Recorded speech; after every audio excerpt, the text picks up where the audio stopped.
You know, what's great about the receiver group is they're real close, and it's like family in that room, and everybody feels for Juwann. We know how hard he's worked, but the whole group has worked hard, and it's on the group to pick him up. And we're doing that. Bryce has had an excellent camp, and he's really come on.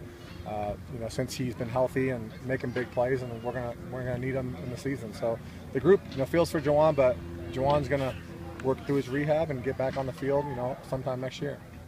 Aside from Bryce, who do you feel really has an opportunity here to step up? I've been really pleased with their progress as far as I think Shea has really turned the corner. He's been a little bit inconsistent at times, but he's got the ability to be a top-notch Pac-12 receiver. He's taken that next step. I think Devin Ross has taken the next step, and Jay continues to get better. We have a good group of guys that are making plays. Kabion Ento is another guy, and then some of those young guys with Johnny Huntley, and you got Ant Joe Miss, and it's a good group. So I'm excited for those guys to see him play in a couple weeks. Bryce has seemed to be really consistent, especially over the last 10 days.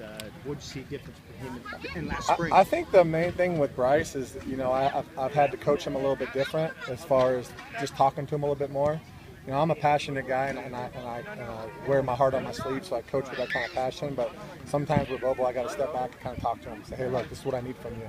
And he's responded to that kind of teaching, and I try to find out what kids respond to and use that technique with them. And I told him, I said, look, Bryce, I need you to step up. I need you to continue to work and make plays. And he's done that. He's made some excellent catches this camp that that top-notch receivers make. So we're going to need him in a couple weeks and this season. Obviously, he's been healthier than he's been in the past, but what has he done technique-wise that's different? I really think it's just been his mindset. I don't think it's nothing from a technique standpoint. I think he has all the ability in the world, but now he has that mindset that he wants to compete every day. And when you have that mindset that you want to compete, good things are going to happen. We preach our core values in our room about attitude and effort. If you handle attitude and effort, the rest of the stuff kind of takes care of itself. And he's had a good attitude, he's gave great effort, and he's a talented kid, so the rest will take care of itself. Fighting with the defensive coaches for Tony Juwann. How are you guys going to decide on that? I told him that whatever happens, just give me 15 plays with that kid a game, and we'll build some packages for him. So he's a talented kid. Obviously, he's playing offense, he's playing defense. Not many true freshmen can do that in college football. I haven't seen many that can do it, and he's one kid that can do it. So whatever helps our football team win, we're going to do. Coach, with Winfree's injury, are you forced to be more creative, or are you going to rely upon that depth? Well, I think it's a combination. You get your best players, and right now we're in camp, so we're not game planning. When you start game planning, you move people around, put them in the slot, put them outside. So I think you'll see that, when you start seeing us play football games, you'll see us move people around, and that's what's great about college football. That's what's great about the game of football. You get a chance to sit down and game plan. So you'll see some of that too. How ready is Johnny Huntley at this point?